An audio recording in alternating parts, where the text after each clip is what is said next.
اخباركم ايه؟ انا الفتره الجايه دي طبعا زي ما انتم عارفين نزلت فيديوهات ان انا هبدا ان شاء الله اعمل دايت، او بمعنى اصح دايت بدون حرمان، اكل صحي كده شويه. تمام.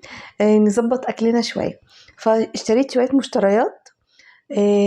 قلت اشاركها معاكم، ويلا شجعوني وقولوا لي ايه رايكم، واللي عايز يبدا معايا اكل صحي يلا الفتره الجايه دي عشان نظبط الوزن شويه. اول حاجه انا اشتريتها واهم حاجه الملح والسكر. ده السكر وده الملح. تمام. السكر احنا بنستخدم سكر ستيفيا.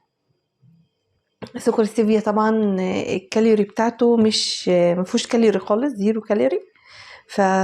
فحلو جدا ومحلى حلو. انا تقريبا يعني قربت اخلص العبوه يعني. تمام كده. حتى بستخدمه في الايام العاديه اللي مش بحب اعمل فيها دايت يعني. آم، كمان الملح الصخري او ملح الهيمالايا برضو حلو قوي. هو بيبقى قطع كده صخور صخرية شوية، بس انا طحنته وخليته كده عشان اعرف استخدمه، لان طبعا هو صخور كده الواحد ما بيعرفش يستخدمه. تمام. زي ما انتوا شايفين كده طبعا حلو جدا برضو في الدايت وهو صحي. تمام. بعد كده برضو من الحاجات المهمة جدا ان انا استخدم يا اما زيت زيتون، يا اما زيت جوز هند، يا اما طبعا اي زبدة او سمنة بلدي من مصدر حيواني بمعنى اصح يعني. طبعا احنا عارفين في الكيتو، في كاراتاي، نظام كاراتاي بيستخدموا الحاجات دي على طول، لكن ما استخدمش بقى زيوت مهدرجة ولا الكلام ده. فانا بستخدم زيت زيتون. استخدم زيت جوز الهند، وفي الغالب استخدمه لو انا اعمل حاجة حلوة او مسكرة او كده يعني. في طبعا برضو دقيق جوز هند، المفروض برضو بستخدمه في الاكل بتاعي. بس انا الصراحة انا عندي جوز هند ممكن استخدمه او اطحنه. في دقيق لوز ممكن برضو استخدمه، بس هو ممكن يكون سعره عالي شوية فانا الصراحة ما جبتوش. دي الزيوت اللي معايا اللي انا ممكن استخدمها. هوريكم حاجات تانية. طبعا الحاجات المهمة برضو عسل النحل برضو كمحلى. بعد السكر اللي هو الاستيفيا ممكن برضو استخدمه. هو لونه غامق شوية علشان ده بالاعشاب، اعشاب طبيعي. فهو لونه غامق شوية. طبعا هقول لكم على المجمدات. عندي انا خرشوف، وعندي انا جايباهم مجمدين عشان هو مش الموسم بتاعه، بس حبيت ان هو تغيير يعني. الملوخيه ما بحبش اخرط ملوخيه بصراحه، فعشان كده بجيبها مجمده. والحاجات برضو دي كنت جايباها اللي هو الحمص. انا جبته مجمد ومسلوق علشان خاطر يسهل عليا شويه، انتوا عارفين هو بياخد وقت في التسويه. بس برضو عندي من التاني وهستخدمه برضو. هعمل لكم بيه سناك حلو قوي الفترة الجاية، وهنحطه على السلطات. اللي بينفع برضو مع السلطات ايه الفاصوليا الحمراء برضو هنسلقها وهنعملها في السلطات في الفترة الجاية، واوريكم هنستخدمها ازاي. تمام. في طبعا من الحاجات دي حاجات معلبة يعني، الحاجات ده او ده فيه معلب، اللي حابب يستخدم كده يستخدم كده يستخدم كده ممكن عادي. تمام. تمام. آه ممكن برضو كمان عندي الشوفان، نستخدم الشوفان اللي هو ممكن اجيبه كده وممكن اجيبه سايب كده من عند العطار اهو. تمام. ممكن كده وممكن كده برضو. الشوفان هنستخدمه في حاجات كتير، وعملت لكم خبز شوفان. هتشوفوه ان شاء الله. شوفوه طبعا، ارجعوا للفيديو بتاعه هتشوفوه. حلو قوي. بما ان بقى حاجات بالشوفان وكده المخبوزات معايا. انا الصراحه المره دي جايباها جاهزه. بصراحه لقيت الدقيق اللي هو الاسمر ده سعره عالي جدا يعني، لقيت التكلفة بتاع العيش اوفر كتير بصراحة. تمام. فحبيت ان انا اجيب انواع مختلفة من العيش. مش معنى كده ان انا مش هعمل، ان شاء الله برضو هعمل معاكم، وهعمل معاكم برضو سناك حلو قوي الفترة الجاية ان شاء الله. برضو في بسكوتات بالشوفان اهي زي ما احنا شايفين، زي كده وكده، وفي كده ممكن اخد منها قطعة واحدة يعني في اليوم او حاجة.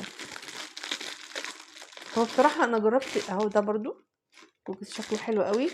الفترة الجاية برضو مش عايزة اعمل حاجة واحدة لنفسي قوي، لاني انا بمل بسرعة. انا يا اما اعمل دايت سريع جدا واخس عليه بسرعة، يا اما بزهق. فانا قلت لا، انا مش هحرم نفسي علشان استمر شوية. فطبعًا يعني ممكن الواحد ياخد منها قطعة أو حاجة كسناك في اليوم، يعني مش هنخلّصه كلّه، حتى ده مفتوح أهوّة وأنا صوّرت بيه فيديوهات، يعني ما ناقص فيه غير نُص واحدة تقريبًا مكسورة. تمام. آآ عندي برضه الأعشاب اللي حلوة أوي بيقولوا بتنزّل المَيّة اللي في الجسم، اللي هو بذور الكرفس والبقدونس، دول مخلوطين على بعض، أنا جايباهم كده، هي سعرها مش عالي أوي يعني، أنا جايبة دول 200 جرام. ال100 جرام من الكرفس عامل 15 جنيه، ومن البقدونس عامل 18، يعني أنا لو أعرف إن الكمية هتطلع كتيرة كده كنت جبت 50 جرام، بس مش مشكلة يعني مش هيخسّر. الواحد ممكن ياخد منها كوبايتين في اليوم، بس أهم حاجة ما يكونش مريض ضغط، بالذات الضغط الواطي لإن هو بيوطّي الضغط، اللي ضغطه عالي ممكن يشربها، لكن الضغط واطي ما يشربهاش، ما يستخدمهاش، يعني هُم قالوا لي كده هناك، فيا ريت إيه نخلّي بالنا، هو بينزّل المَيّة اللي في الجسم اللي هي إيه بذور الكرفس وبذور البقدونس، تمام كده. برضه من المشروبات اللي معايا الصحية برضه جنزبيل فريش ممكن أجيبه باودر، والقرفة طبعًا الاتنين مع بعض أنتم عارفين بيتشربوا مع بعض، بنغلي مَيّة ونصُبّها عليهم وخلاص، عايزين تحلّوهم بستevia بعسل ما فيش مشكلة برضه، خلاص، تمام كده. حبيت برضه أجرّب الجرانولا، أنا إن شاء الله برضه هاعملها معاكم، دي بيبقى شوفان ومكسرات وممكن فيها فواكه مجففة، بس أعتقد ده ما فيش فواكه مجففة، وعليهم تقريبًا عسل برضه، تمام. قُلت أجرّبه برضه كفطار، هيبقى حلو أوي، نحط عليها لبن وخلاص.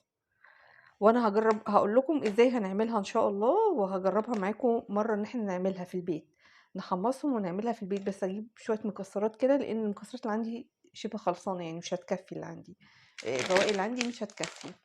آآ في حاجة كمان منتج كمان اللي هو الrice cake ده، حلو أوي، ده بديل الخبز، اللي أنا أعرفه إن قطعة من التوست بتساوي 3 قطع من ده، أنا هاوريكم شكله دلوقتي، ممكن أستخدمه كبديل للتوست يعني. أدهنه أي حاجة، هنعمل برضه الفترة الجاية زبدة فول سوداني صحية، وممكن نعمل برضه زي مربى فراولة صحية، وعندي توت في الفريزر هاعمله لكم برضه الفترة الجاية بطريقة صحية، وممكن ندهنه ويبقى برضه زي فطار أو سناك أو كده. أنا يعني ال3 قطع بتساوي أو بتعادل شريحة خبز توست أسمر، تمام؟ فحلو أوي، يعني حلو، هو مصنوع من الرز، تمام. في كمان معايا أول مرّة أجرّبها المكرونة دي، نوع المكرونة دي دي قمح كامل، خلاص، هنجرّبها برضه وهنعملها بطريقة حلوة أوي، هاوريكم هنعملها إزاي، هاجرّبها معاكم إن شاء الله، أنا جِبت الحاجات دي عشان إيه تساعدني شوية على الdiet، طبعًا ده بالإضافة للخضار اللي إحنا ممكن نجيبه. عايزة أقول لكم كمان إن أنا جايبة ده فريك والبرغل برضه مهمين جدًا وهنعمل بيهم وصفات، بس أنا دَوّرت على البرغل ما لقيتوش، ده الفريك جايباه من عند العطار برضه، هنعمل بيه وصفات كتيرة الفترة الجاية إن شاء الله. و وطبعًا يبقى عندنا بقى كرنب اللي هو بتاع السلطة ده كويس جدًا في التخسيس، عندنا كمان خيار، خس، كابوتشا، جزر، تمام. وكمان أنا جايبة بنجر، إن شاء الله برضه هنعمل بيه سلطة بنجر حلوة أوي، أنا عملتها معاكم في القناة قبل كده، بس هاعملها معاكم تاني. كل الخضروات دي حلوة، فلفل ألوان لو برضه نجيبه، حاجة، تمام كده. تابعوني بقى الفترة الجاية وشجعوني، واللي عايز يبدأ معايا دايت، الحاجات دي كلها إن شاء الله هنعمل بيها وصفات الفترة الجاية، فتابعوني. وبالإضافة لوصفات الدايت طبعًا هاقدم وصفات عادية، لإن الولاد في البيت طبعًا مش عاملين دايت لحد بس ما يخلصوا فترة الامتحانات ويبتدوا ياكلوا معانا أكل صحي وكده، تمام. تابعوني بقى، وما ننساش اللايك والاشتراك في القناة. سلام.